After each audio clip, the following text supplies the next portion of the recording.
video guys. Kami ay maliligo sa dagat.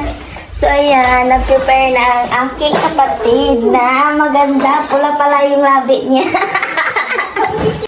And ayan, finally kami ay nakaalis na. Nag-stop pala kami dito guys para i-check yung tricycle na aming sasakyan. At padagdagan ng hangin para hindi tayo maplat sa gitna ng daan. Habang kami ay naghihintay, pumunta kami dito sa Shuai para bumili ng tinapay. Saka pala guys, first time namin bumili ng tinapay dito. In fairness, masarap yung tinapay nila. Ayan tuloy, parang gusto kong bumili ulit doon sa kanila. And ayan, self-service pala dito guys. Kaya kumuha na ako ng tinapay at saka ilagay dyan sa tray. 7 pieces pala yung binili ko guys kasi 6 kami at baka kumain si Snowy. So ayan, nakabili na kami. And finally kami ay nakarating sa Tour Town Glan. Ang bilis 'di ba? Parang siya lang ang bilis kanyang iniwan. And after that kami ay didiretso na sa aming final destination. So ayan guys, hindi nakaakyat yung tricycle dyan. Medyo patungas siya. Basta patungas yung daan. Kaya yan, nag-walking na lang kami papunta doon sa Patag na.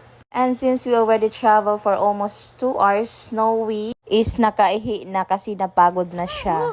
And even we're not yet in our final destination, we see the beautiful and wonderful beaches here in Glan, Sarangani Province. And finally guys, we are here at Instaglan Beach Resort. It's really nice to unwind and relax here guys with your family, friends, and you know, whose person you want to go here. And after we rested for a while, I decided to set up the tent where we gonna sleep for the staying at the beach. And also para hindi siya maunahan ng iba. Kung saan namin gusto i-place yung tent. As you can see guys, I'm the only one who's setting up the tent. So my 3 sisters come over to help me. We're setting up the tent so para madali lang. Ayan, na-set up na.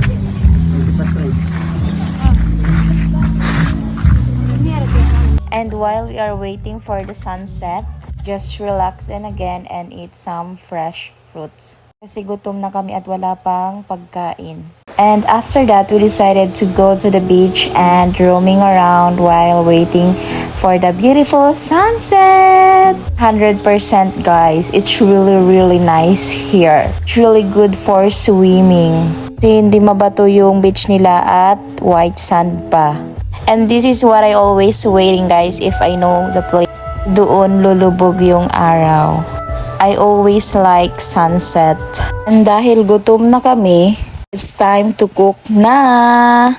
Kinukuha na pala ng aking magandang kapatid ang aming ulam sa ice box. Dapat talaga guys magdala ng ice box para hindi mapanis yung mga ulam nyo kagaya niya ng isda. And if medyo malayo yung puntahan nyo na beach, so much better talaga may ice box.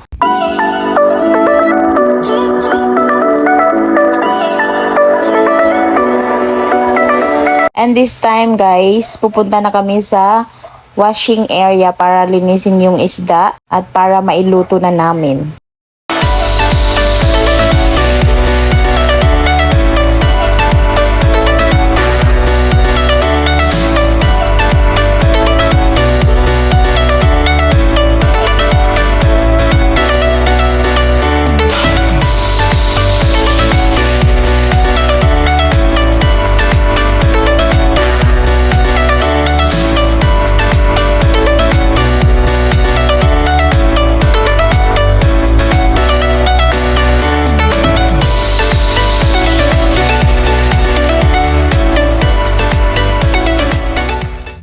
And ayan, malapit na maluto ang ating ulam.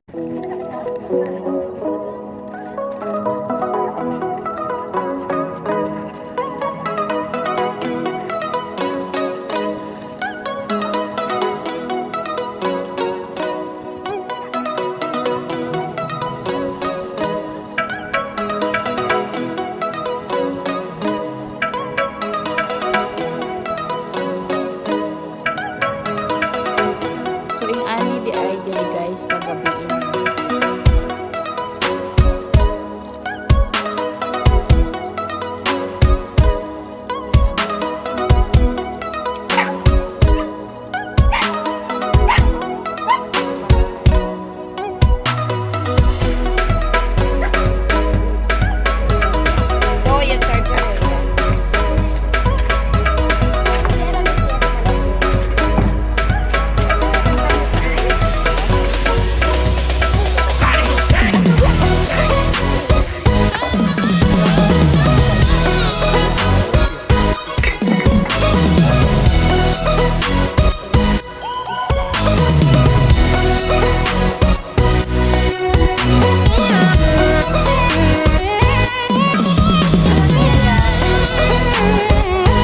So, kain na tayo, guys. Nang tinwa ila tiyan. We will be right back later after we are done eating.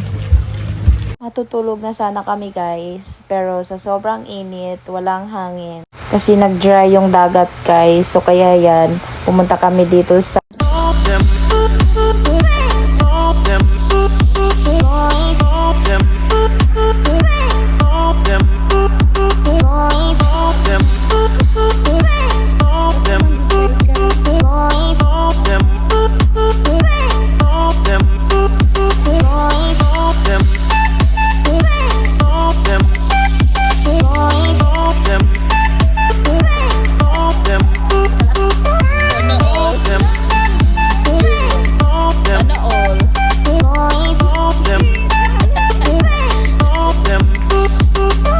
And guys, mag-fishing kami.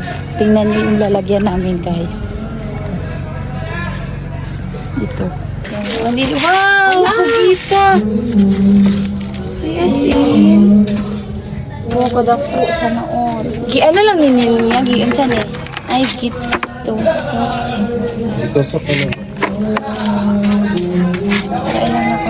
So, here we go, guys. Confident pud kayo ni isa magdala-dalag ano. Dili kayo sa loob sa mga bato o dira. Sudah sa pulay. Kalayo pa makita man nimo. Oh! Sige kuha. Pagkuha kay buhion na to. Oh.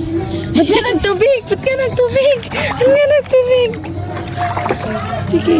Oh, na magkuha guys.